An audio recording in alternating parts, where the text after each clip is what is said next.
Hello everybody, we are here at the back of our camper van because I want to show you something that we've been trying out on our last little trip. We just got back home a few days ago, and this was the first trip where we took along our Ecoflow power pack here. If you haven't seen these, let me show you.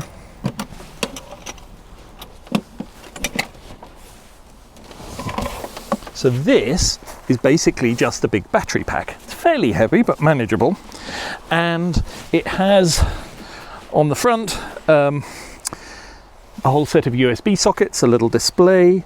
I've been keeping it in the back here because I'm controlling it entirely through the app on my phone, so I don't need any of this, and actually this van has a lot of USB sockets. We don't need any of those anyway. On the back, however, this has an inverter built in, which means it has mains outputs, and actually, should you ever need it, it has 12-volt socket outputs as well. But for the purposes of this video, what we're interested in is these mains outputs here. So I can put it down here in the van. I'll just plug it back in again. We have in the back of this van a main socket here, which is when we're plugged in, when we're on an electric hookup, this is powered. So I plug that into the charging port of the Ecoflow, and that means that whenever we are somewhere where we are plugged in, this thing is being charged up. So we also have a 12-volt cigarette lighter socket here, and I can plug that in as well. So now we have two different ways of charging this up. And that means that whenever the van is running, this is charged from the alternator very slowly. So if you're really keen about charging it up that way, you can get an alternator charger that'll charge at a much higher current, connect that into there and wire it more into the van. But this was our first trip. I just wanted to experiment. Now, what this means is that I can now get mains power here, even when I'm off grid, by turning this on. But I don't want it here, I want it in the van. So my quick solution was to take an extension lead. So this is just a standard mains extension lead, which I plug in there. So when that's plugged in, the other end of the extension lead, I used to just throw it over here, over the bed, but I've now tucked it a little more neatly around under the mattress so that it's available in the kitchen. Let's go and see. So here we are inside the van. Here's the end of that extension lead I plugged in at the back. It's a bulky thing on a reel at the moment. I'm going to make something more discreet fairly soon. But this basically means we have two sockets of mains power available inside the van wherever we are, even if we're sitting in the middle of a field somewhere. And we have our little toaster here, which we can plug into that. This is about 850 watts, I think. Yeah, actually 700 watts for this one, so we can make toast. And we also have a little electric kettle. And if I just put this on its little stand and turn it on, you can see nothing happens. And that's because the mains output of this unit is switched off by default because the inverter takes a small amount of power. So even when you're not running anything. But fortunately, Ecoflow have a very good app where I can go in, I can press a little switch, and now we do get a red light on there. I'll turn it off again because there's no water in there. So boiling 2 mugfuls of water, enough for 2 cups of tea or coffee or whatever we might want, takes something close to 10% of the battery. It's, I think, a kilowatt-hour battery. So that may feel like quite a lot, but on the other hand, if you think this is being charged whenever we're driving, whenever we're plugged in, and usually at a campsite we might well be plugged in, and so the fact that we can go 10 cups of tea between recharges is actually just fine. And in fact, if we were somewhere sunny, it would charge a little bit from our solar as well if it's plugged into that socket. So we found this exceedingly useful, and it's worked really well. Now, like many vans, this has various main sockets. I think there are 3 of them around the van, which are live when you're plugged into an external electric hookup. And what some people want to do is to use those from the power pack. quite reasonable. It'd be very convenient. There are more of them around, and you could get rid of this extension lead.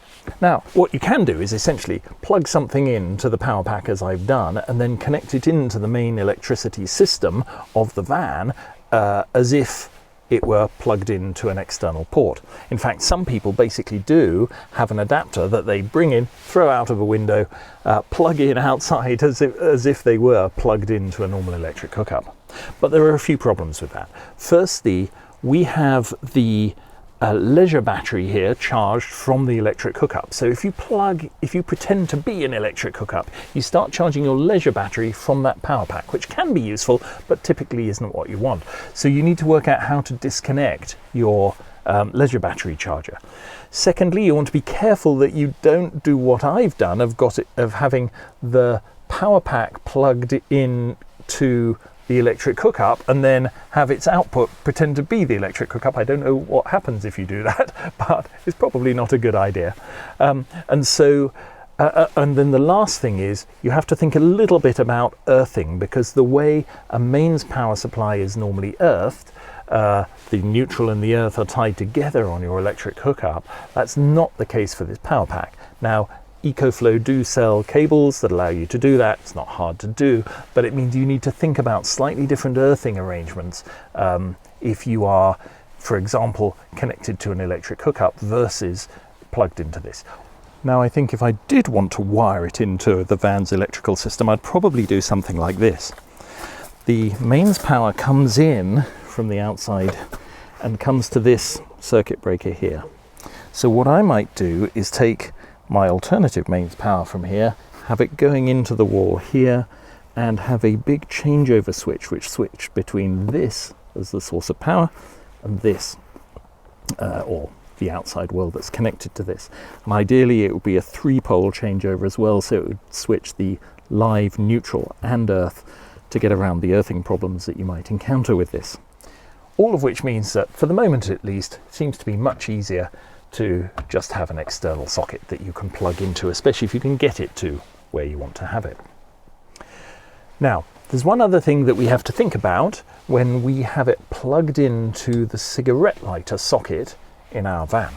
And that is that, firstly, it charges very slowly at like 100 watts kind of thing. So if the battery were completely empty, it would take 10 hours of powering it that way to charge it up, and you'd be charging it from the 12-volt system of the car, and that means that it has to come from somewhere. Now, when you are sitting stationary, that 12-volt socket in here is powered from our leisure battery, so we are discharging the leisure battery to charge up that power pack. Again, it's nice to have that option, but most of the time that's not actually what we want. We're concerned more about keeping our leisure battery charged than about keeping that charged. And so there's an easy solution. You go around the back and you unplug the 12-volt socket, and then obviously that's not going to happen. But I have another solution, which is that in the app, if we're looking at this particular power pack, I can go into the settings for the unit, and under energy management here, I can set when I want it to charge or discharge. So I can say I don't want it to charge more than 50%, and if it's already at 60%, then it will no longer draw any current from either of its charging sources. So it won't be discharging my leisure battery, and I can control that just to make sure it doesn't, which just saves me having to go out around the back and unplug it. And I just need to remember when I do want to charge it up again to turn it back up to 100%. So that's our brief experience after 1 and a bit weeks with an Ecoflow pack in the back.